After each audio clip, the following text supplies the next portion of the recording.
Hey everyone, welcome back to my course. Today we are going to try to import a static assets and we'll try to look at the images. So as you remember, for these ones here I make some cards for countries, but as part of the design I need to have a flag holder. So what I will do, I'll just try to import it for now as an image, and later I'll get these details from an API. So what we'll do, first we'll go into public folder. So all our public assets goes under public folder next.js. So if you want to import an image and you want it to be public, also it needs to be under the public folder. And then you can import it in here. So for now, what I will do, these, we have some icons, they came with the boilerplate, so we don't need them. I'll just go and delete them. And remove this one as well.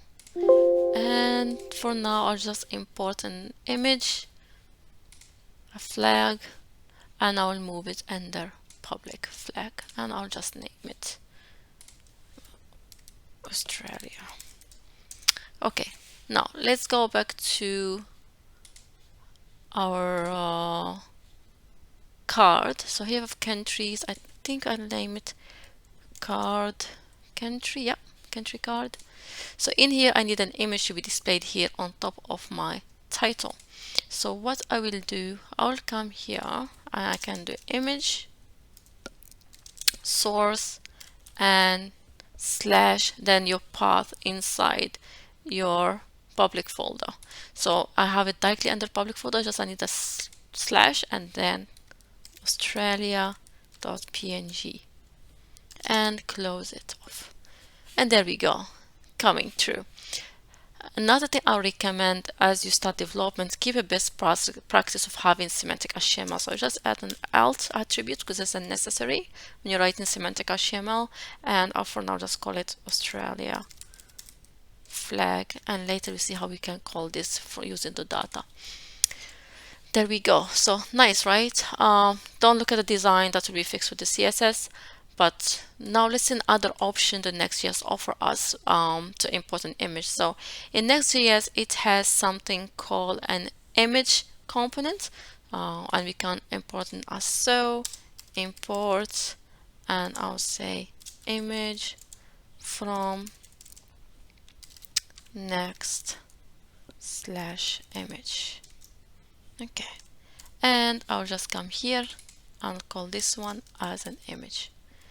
Run it. Oops, so this one breaks. Okay, so what it's saying that you must use width and height for your image components. So this the Next.js force you to add these attributes and give them a values, and that helps the Next.js to have to run a responsive design when you are, how to say, changing your browser width and height and all that stuff. So I will go and say width, let's say for example equal 100 and height equal 50. But as per the designs, you will do what you need. So that's just for now. So it's saying what properties or that property. Okay, 2 errors. I think I'm missing something again. So what I'm doing wrong now, if someone can find out, it will be amazing.